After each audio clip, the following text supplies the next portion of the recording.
আসসালামু আলাইকুম। আমার কিছু কথাবার্তা যদি কারো ভালো লাগে শুনবেন, না শুনলে অযথা উল্টাপাল্টা কমেন্ট করবেন না। আর কমেন্টগুলি উল্টাপাল্টা কারা করেন? যাদের পুটির মধ্যে চুলকানি আছে ওরা। আমাদের দেশ স্বাধীন করছে মুক্তিযোদ্ধারা, ইসলাম প্রচার করছে আল্লাহর ওলিয়ারা। আল্লাহর ওলিয়ারা ইসলাম প্রচার করছে, আর দেশ স্বাধীন করছে মুক্তিযোদ্ধারা। নতুন করে আবার স্বাধীন করছে বৈষম্য ছাত্ররা। ছাত্রদের অনেক অবদান আছে। তো কথাটা বলার উদ্দেশ্য হলো, এ দেশে কিছু লেবাসদারি মুন্সি মৌলবি বাড়িছে। এদের আগে কোনো সময় দেখা গেছে না। ওদের এক সময় বলতো যে ডক্টর ইউনূস সাহেব খুব খারাপ, এই সে খুব মন্দচারী বলছে। যখন হাসিনা সরকার ক্ষমতা ছিল, ডক্টর ইউনূস সাহেবের সম্বন্ধে খুব আজে বাজে মন্তব্য করছে। আর যে ডক্টর ইউনূস সাহেব পাওয়ারে আসছে, আসার পর ওরা যে তেল মারতেছে ডক্টর ইউনূস সাহেব, আগে কইছে একরকম, এখন আবার আর এক রকম। ওই ধরনের যে জালেমগুলিরা সবাই চিনিয়ে রাখবেন, বুঝে রাখবেন। এরা কিন্তু জাতির শত্রু, ইসলামের শত্রু, দেশের শত্রু। আবার কোনো কোনো ক্ষেত্রে কয় এই দেশে এটা হবে না, এই দেশে এটা করতে দেব না। মানে ইসলামের কোনো কল্যাণমূলক কাজেদের মুখে না। এরা হইল সন্ত্রাস জঙ্গি, এরাই হইলো সন্ত্রাস জঙ্গি এলার। কারণ এর দেশটা তো ওদের না। যদি বলতে পারে তাহলে এটা মুক্তিযোদ্ধারা বলতে পারে, আল্লাহর ওলিগণ বলতে পারে।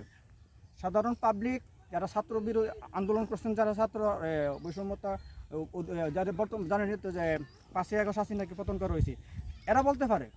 এই কিছু কিছু লেবাস ধরিয়া দেখবেন সুন্দর আলেম, মানে ইসলামের কথা না বললিয়া লেবাস ধরিয়া বয়ানে বলে এই দেশে এটা করতে দেওয়া হবে না, ওটা করতে দেওয়া হবে না। ওটা মানে দেশটা মনে হইতেছে ওর আব্বার, ওর বাপের।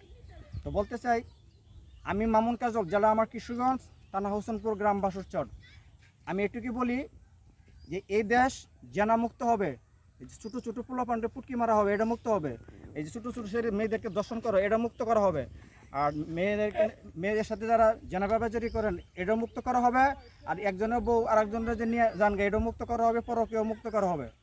কথাটা ক্লিয়ার রাখেন। আর যারা এই যে বিভিন্ন জায়গায় কথাগুলি বললাম, ক্লিয়ার বুঝে নিন। আর যারা বলতেছেন যে এটা করা যাবে না, এটা করা যাবে না, এটা করা যাবে না, গোয়া নিজে গোয়া কিন্তু চুকলেন না। চুলগেলে কিন্তু এটা ফাঁক করার জন্য আমাদের কাছে ভালো মেডিসিন ওষুধ আছে, দেওয়া হবে।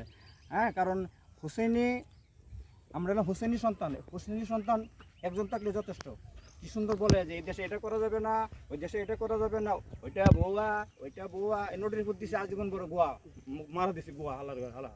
দেশটাকে মানে অস্থিতিশীল করার জন্য, এই সরকারকে বিভ্রান্ত করার জন্য, আবার একটা গ্যাঞ্জাম হাঙ্গামা করার জন্য এই কিছু আলেম নামে জানেন যে আছে, শুনতেই আছেন, এরা এগুলি করতেছে। আগে ডক্টর ইউনূস সাহেবের নামে কত বদনাম কইছি, শেষ নাই। শোধ করি, এই করি, সেই করি, মানে বদনামের কোনো শেষ নাই টুকটাক সম্বন্ধে। আর এখন যখন ক্ষমতা আসছেন, পাওয়ারে আসছেন, এখন আবার প্রশংসা করতেছে। এগুলি হলো জাতির শত্রু, দেশের শত্রু, ইসলামের শত্রু। এগুলি খেয়াল রাখবেন। আর বেশি কিছু বললাম না। তো ইনশাল্লাহ আল্লাহর রহমতে এই দেশ জেনাবে বিচার মুক্ত হবে, পরকীয়া মুক্ত হবে, ছেলে বালকত্বর মুক্ত হবে, শিশু দর্শন মুক্ত হবে, এই একজনের বউ আরেকজন নিয়ে যা মুক্ত হবে। আজ পর্যন্ত কোনো মৌলবী মুন্সির মুখে শুনছেন যে জেনাবে বিচারি মুক্ত দেশ চাই, যে বালকত্বর মুক্ত দেশ চাই, এই পরকীয়া মুক্ত দেশ চাই? এগুলি কোনো মৌলবীর মুখে শুনছেন? শোনেন, এরা বলবেন এগুলি বললে সাধারণ মানুষই বলবে। আমি মামুন কাজল, আমার জেলা কিশোরগঞ্জ, থানা হোসেনপুর, গ্রাম বাসুরচর। উল্টাপাল্টা কমেন্ট করবেন না। যারা করবেন তাদের কিন্তু চিহ্ন করে রাখবো। নিজের গোয়া নিজে চুলকে গা বানায় না, তাহলে কিন্তু ওষুধ ভালো ওষুধ মানে অ্যান্টিবায়োটিক দেওয়া হবে। সাবধান হয়ে যান, সতর্ক হয়ে যান। দেশ কারো বাপের না, দেশ সবার। সবাই মিলেমিশে থাকবে না, হিন্দু মুসলিম কোনো বিষয় না, সবাই মিলেমিশে থাকবো। এই কথা যদি কারো মনে শুনেন যে দেশে এটা করা যাবে না, এটা করা যাবে না, এটা, তাহলে বুঝবেন এটা কে। এরকম বলছিল পূর্বের একজন যে এই দেশ অমুক বাপের অমুক, এই সেই, আর কাউকে দেওয়া হবে না, এখানে মাটি দেন, ওরা কই আছে। এর তো ভয়ঙ্কর পরিণতি হবে যদি কেউ বলেন যে এই দেশ এটা হবে না, এই দেশে এটা করা যাবে না। এটা আপনি প্রশাসনের কোনো জোতার ময়লাও না। প্রশাসন আছে, দেশের জনগণ আছে, তারপরে ছাত্র আন্দোলনের লোকজন আছে, রাজনীতিবিদরা আছে। দেশের জন্য, কল্যাণের জন্য, জনগণের জন্য কী করবে না করবে এগুলি চিন্তা ভাবনা আছে। আপনি দুইটিকা এই ফতোয়াবাজি মৌলবী হইয়া বড় বড় কথা কইবেন, ভুয়া এটা করা যাবে না, এটা করা যাবে না, গোয়াটা ফাঁক করে দিন একদম। আমি মামুন কাজল, আমার জেলা কিশোরগঞ্জ, থানা হোসেনপুর, গ্রাম বাসুরচর। আর একটা জিনিস দেখবেন, বিশেষ করে নেশা বিষয়ে কথাবার্তা বলে যারা গাঁজা খায়, এরা দেখবেন কোনো জায়গায় ছেলেরা দর্শন করতেছে না, মেয়েরা দর্শন করতেছে না, জেনারেল বেচারি করতেছে না, পরকিয়া করতেছে না।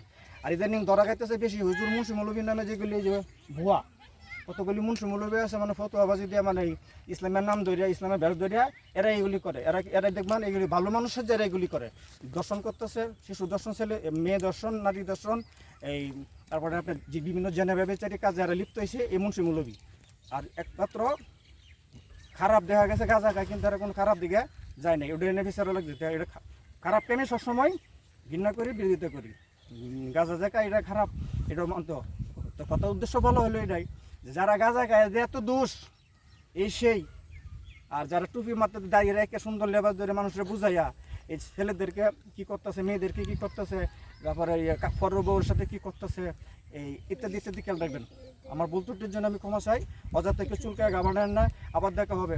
খোদা হাফেজ।